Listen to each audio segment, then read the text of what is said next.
চাই যে মানুষের বিশ্বাস এই ভালোবাসাটা গত 5 বছর ধরে দিয়েছে সেইটাকে ধন্যবাদ জানাতে। আমি কোনোদিনও আগে ভাবিনি যে 5 বছরের জন্য যে আজকে আবার আমাকে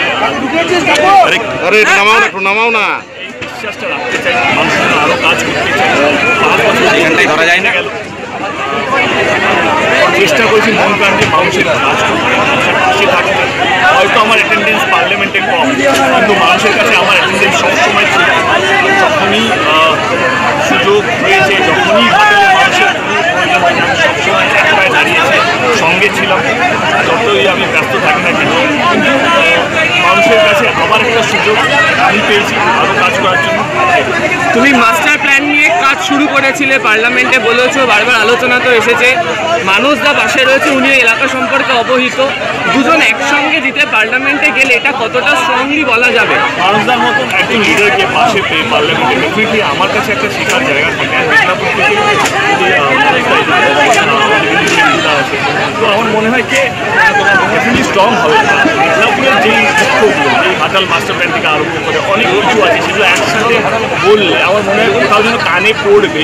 যদি আমাদের সরকার যদি চলে আসে, তখন তো ডেফিনেটলি আসবে। কারণ এই 5 বছরে আমার অভিজ্ঞতা ছিল যে যতবার চিৎকার করেছি, যতবার কথা বলেছি, একটা কানে কারো পড়েই না। মানে ঘাটাল মাস্টার প্ল্যান পাস হওয়ার সব থেকে কোনো টাকা আসেনি, সেই জন্য কাজটা আটকে আছে। মানে এইটাই 5 বছরে আমার শেখাকে যে সরকার যদি সেন্ট্রাল যদি আমাদের জন্য না ভাবে, আমার মানুষের জন্য না হয়, 3,000 কোটি টাকা দিয়ে মূর্তি হতে পারে, স্ট্যাচু হতে পারে, 2,500 কোটি দিয়ে ঘাটাল মাস্টার প্ল্যান হতে পারে না। মানে এইটাই দুঃখজনক আমাদের দেশে। টুইটারে একটা ট্রেন্ড হয়েছে, তোমার একটা টুইট, পলিটিক্সে ক্যান্ডিডেট ঘোষণা হওয়ার পর ইন্ডিয়াতে তুমি একমাত্র যে অপোনেন্টকে উইশ করেছো। এবং যেহেতু পলিটিক্যালি ফাইটটা এবছর অন্যবারের তুলনায় আলাদা, এগেনস্টে মানে যেহেতু লেফট নিয়ে আগেরবার ভীষণ ছিল, আমার মনে আছে যে সন্তোষ টানার বাড়িতে তুমি গিয়েছিলে চা খাওয়ার জন্য, এবারও তুমি লেফট ক্যান্ডিডেটকে উইশ করেছো অলরেডি টুইটে। কিন্তু লড়াইয়ে লেফট কংগ্রেস না বিজেপি, তাকে মেন অপোনেন্ট করে এগোবে? লড়াইটা কোনো ক্যান্ডিডেটের সাথে নয়, কিন্তু লড়াইটা হচ্ছে আইডিওলজির সাথে। সে কোন মানুষ কী দল করছে, মানুষের সাথে তোমার লড়াই না, আমার দলের সাথে তোমার লড়াই না। যে মানুষের কাছে পৌঁছতে পারবে তার উন্নয়নের কাজ নিয়ে, সে ভোটটা পাবে। সেই জন্যই আর আমি এটা পাবলিসিটি বা ট্রেন্ড হওয়ার জন্য বলিনি। আমার সত্যি মনে হয়েছে যে আমার সঙ্গে যে লড়াই করবে, আমার সঙ্গে যে অপোজিট পার্টি হবে, তাকে আমি শুভেচ্ছা কেন জানাবো? আজকে আমার এখানে যদি ছবি রিলিজ হয় অন্য কোনো হিরোর, তখন তো আমরা তাকে উইশ করি। আজকে ইন্ডিয়া পাকিস্তান যদি মাঠে খেলতে নামে, দুটো ক্যাপ্টেন দুজনকে উইশ করে। এইটা তো মিনিমাম হওয়া উচিত। যদি না হয়ে থাকে সেটা দুঃখজনক, বাট এইটাই হওয়া উচিত যে 2জন 4জন একসাথে একটা সিটের জন্য লড়ছে। জিতবে তারা যারা মানুষের সবচেয়ে বেশি ভালোবাসা পাবে, যে মানুষকে বোঝাতে পারবে, তাদের বিশ্বাসটা আনতে পারবে যে না, এই ছেলেটা, এই লোকটা, এই পার্টিটা তাদের হয়ে কাজ করবে সামনের 5 বছর। তোমার দুই বন্ধু কালিক মিমি নুসরাত, তারাও ক্যান্ডিডেট, এবং সিনিয়র মুনমুন সেন, তিনিও ক্যান্ডিডেট হয়েছেন। তারা তিনজনই বলছেন যে তোমাকে ক্যাম্পেনে নিয়ে করার জন্য। তো কতটা সময় দিতে পারবে ঘাটাল ছেড়ে তাদের সাথে ক্যাম্পেন? তাদেরকেই তোমার দেখো, আমি দুটো ইলেকশন আমি মোটামুটি আমার এমপি হওয়ার পরে করলাম। আমার মনে আছে 2014 সালে আর আমার 2016 সালে দেখা হয়েছিল। তো আমি মোটামুটি পশ্চিমবঙ্গে জুড়ে আমার এক একটা ইলেকশনে 170টা করে মিটিং হয়েছিল, পুরো রাজ্য জুড়ে আমি মিটিংগুলো করেছি। তো এইবারও আমার মনে হয় আমি যদি কারো যদি মনে হয় যে আমার দরকার পড়বে বা আমার গেলে ভালো হয়, ভালো তো ডেফিনেটলি যদি নামই ইনাফ, সেখানে টিএমসি দলটাই ইনাফ, যদি নামটাই ইনাফ, তবুও যদি কারোর মনে হয় ডেফিনেটলি আমি আছি, আমি থাকবো। বারবার নুসরাত মিমিকে ট্রোল করা হয়েছে, তোমাকেও অনেক সময় ট্রোল করা হয়েছে, কি বলবে এই ফেসবুক পলিটিক্যালি ক্ষেত্রে? আই থিঙ্ক একটা দুঃখজনক ব্যাপার, ডেফিনেটলি আমি এটা বিরোধ করি। But at the same time আমার মনে হয় যে তুমি যত পাত্তা দেবে তত এরা বেশি ট্রোল করবে। আমাকে নিয়ে সবচেয়ে বেশি ট্রোল হয়ে থাকে। বাট আই থিঙ্ক প্রত্যেকটা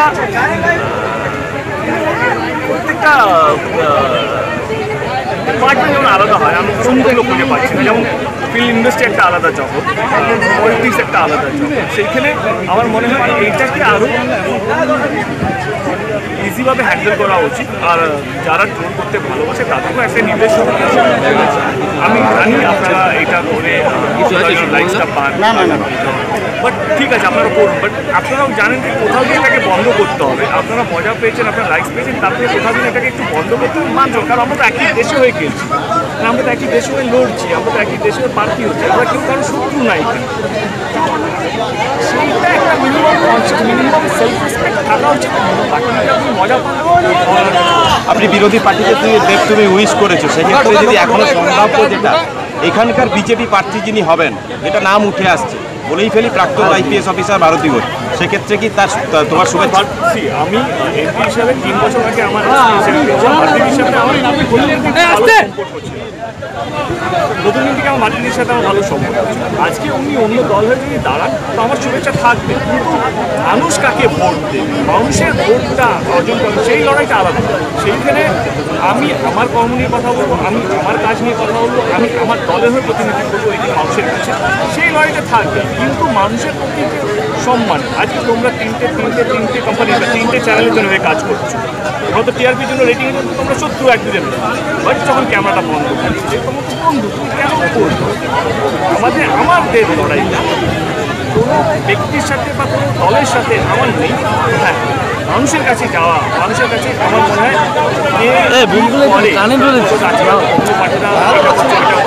মানুষের কাছে আপনারা কি করবেন সেইটা বললে বেশি ভালো হবে। Thank you.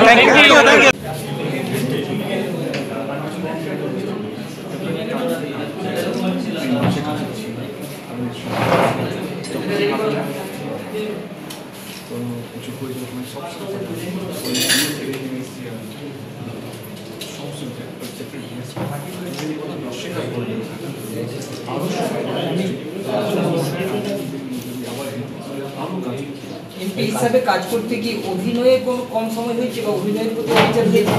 আমার ওইটার মধ্যে একটা নতুন ছবিগুলো করছি বা যে ছবিগুলো করেছি যেগুলো বাংলায় এখন হয়নি, ক্যাম্প বলা বাংলা ছবিগুলো এইটা মানে ক্যাম্প যদি বাংলা বাড়িতে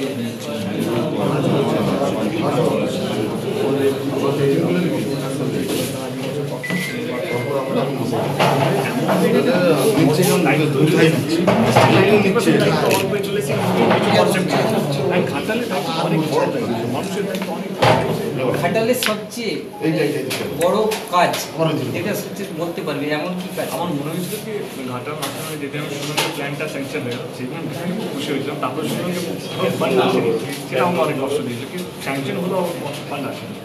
তার মানে ওইটাই হচ্ছে বড় কাজ করতে গেছিল, ওইটাই হচ্ছে এখনো পর্যন্ত বড় ব্যর্থতা। তুমি ওনার সাথে মিডিয়াতে ওরা স্যাংশন করেছে, লেটার পার্টি থেকে আমরা ছাত্র মাস্টারদের স্যাংশন হয়ে গেছে, প্রত্যেকের কাছে চলে গেছে।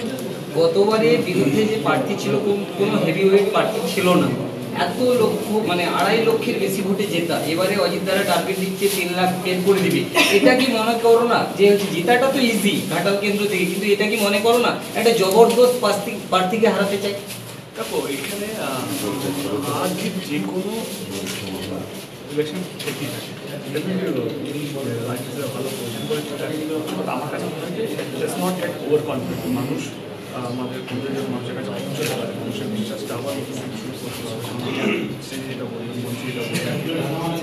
আমাদের সরকার যা যা কাজ করেছে আমার মনে হয় গত 70 বছরে কোনো সরকারি রাজ্যে কাজ করেছে, রাস্তাঘাট থেকে আরম্ভ করে বীজ থেকে আরম্ভ সমস্ত কিছু নিয়ে এটা বললে হেভিওয়েট প্রার্থী হয়। এবার মানুষের ভালোবাসা যার কাছে বেশি সে হেভিওয়েট।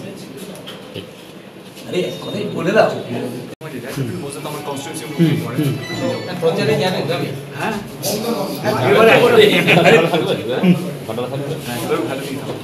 এইবার প্রচারটা বুঝতে পারবে স্যাংশন হয়ে গেছে। তারপরে এই যে ফর্ম রিলিজের ব্যাপারটা আমি আজ পর্যন্ত বুঝতে পারি না। সব কিছু পাস হয়ে যায়, আলটিমেটলি যখন ফান্ডটা তারা করেন, কিন্তু সেটাই বুঝতে পারছি যে রাজনীতি যখন সেন্ট্রালে অন্য সরকার চলছে, আমাদের রাজ্যে অন্য সরকার, এই সরকার সবাই এইটা হচ্ছে, সব কিছু হচ্ছে, কিন্তু ফান্ড ফেস করার সময় ফান্ড ঘাটালের রেলপথ নিয়ে কিছু ভাবনা চিন্তা আছে? এবারে আছে, এবারে ডেফিনেটলি আমি এই প্রশ্ন করবো কি আমার কাছেও এসছে কি রেল একটা হওয়া উচিত ঘাটাল দিকে, পাঁচকুড়া থেকে একটা কানেক্টিভ বা এখান থেকে একটা অর্ডার হয়ে আছে, বাজেটে পাস করেছিল আরামবাগ টু ইলিপালা, ওইটা কি অবস্থা? এইবারে এই প্রশ্ন করবো এইটা করবো, বাট মাস্টার প্ল্যানটা এবং রেলটা দুটো আপনার রেলটা ডেফিনেটলি মাস্টার প্ল্যানটা ফান্ড রিলিজ করার ব্যাপার আছে। আমাদের সরকার যদি আসে, বিশ্বাস করি যদি বিদেশ সরকার যদি কোথাও যদি সেন্ট্রাল থাকে তখন মনে হয় খুব শীঘ্রই ওই ফান্ড রিলিজ হয়ে যাবে, যেহেতু এটা পাস হওয়া একটা অ্যান্ড ডেফিনেটলি নতুন রেলের জন্য একটা প্রপোজাল আবার তুলতে হবে, আবার সাবমিট করতে হবে, বাংলাতেই বলুন তো সবসময়। এবারে প্রচারে কি আপনার ওই মানে গাড়িতে মিটিং হবে? দুজন দায়িত্ববান লোক সব কিছু হবে আরো ভালো করে গতবার